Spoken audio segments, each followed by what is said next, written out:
Hi,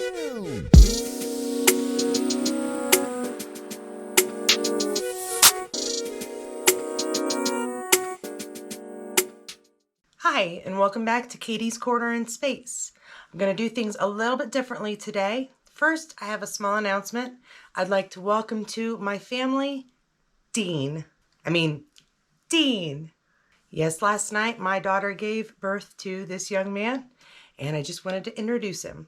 Now, as far as our episode, what I'd like to try tonight, instead of doing a play-by-play, is do a general overview of the main points and some thoughts at the end. So this is Picard, Season 2, Episode 4. Let's get to it. So Seven and Rafi are in search of Rios after going to the clinic, and they find that he's been arrested by ICE. Then they travel by bus to the LAPD, where there's sort of an Easter egg bus interaction, but no Nick pinches were involved. Once at the LAPD, they really find no information on Rios. Back to La Serena, Picard and Agnes are together, and Agnes is still kind of recovering from her interaction with the Queen. And so they head to the abandoned chateau. Picard tells her no one's lived there for years and years, so no one's there, they're by themselves, and they light a fire so she can relax. After a little while, Picard notices that everything Agnes is doing is related to the number 15.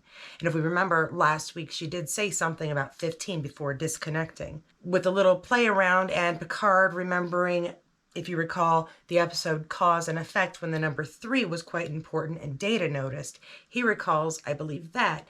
And they figure out that they've landed on the 12th.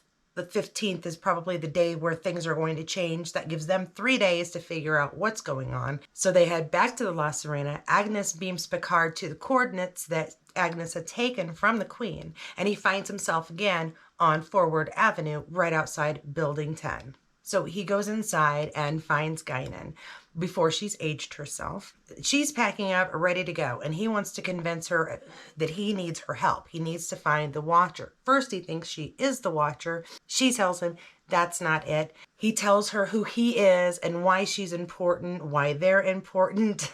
He tells her who she is, an Elorian. He kind of shows her that he's aware of what her kind is, and then he tells her his name. That seems to change her mind. She decides to help him.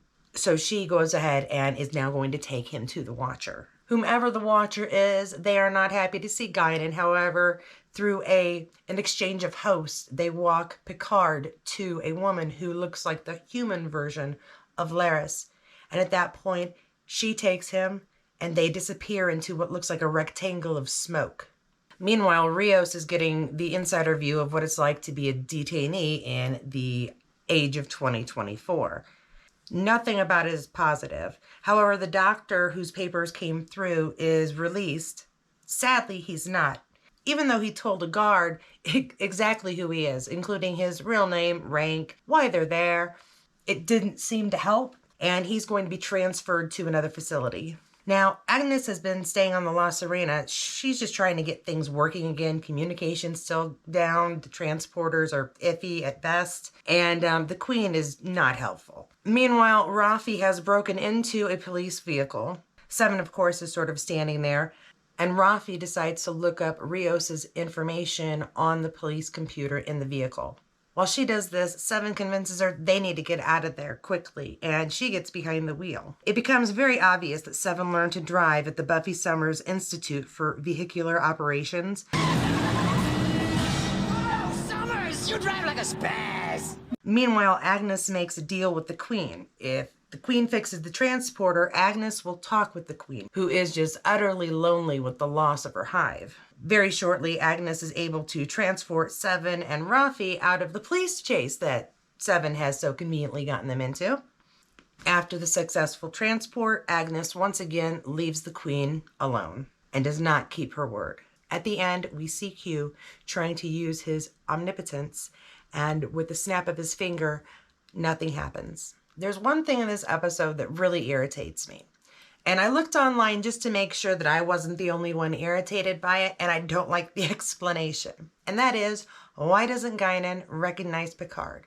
Obviously, in the Next Generation, Picard and a bunch of the others went back in time to go save Data, who'd gone through a portal, and they go through the same portal, meet up with Guinan, one at a time, Data first, And so they know each other. Now, the explanation as to why they don't know each other is that because he came back from another timeline where it didn't happen, that's why. I don't agree with it. There's no way. It doesn't matter if they're coming back from a different timeline from the future. They came back to a time before time's supposed to have changed. In 3 days, time's supposed to change, not 3 days ago.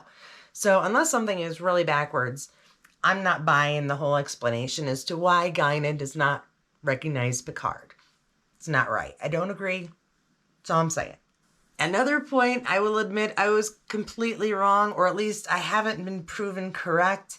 And I really thought that the Watcher was going to be yet another Spiner character, maybe assumed from many, many, many, many years ago, who maybe had a sneak peek into the future because of this Watcher ancestry. I don't know what it is, but I don't know. For some reason, I thought it would have to be a Spiner character because Soong just sort of appears everywhere.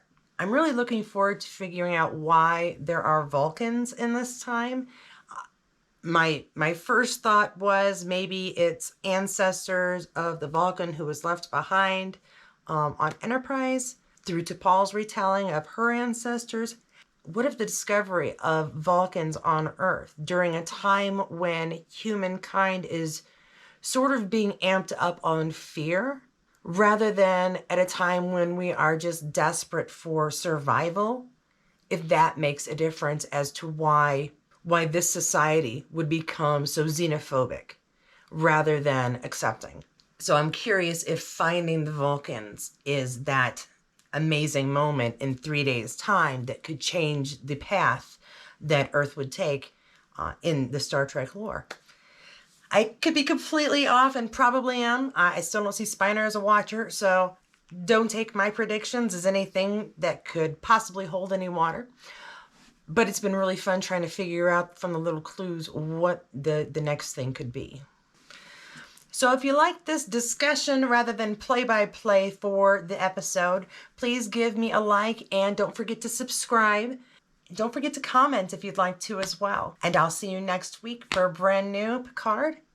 Don't forget to check out my overviews of Outlander. I'm going to be changing the format for those as well. So we'll see you then.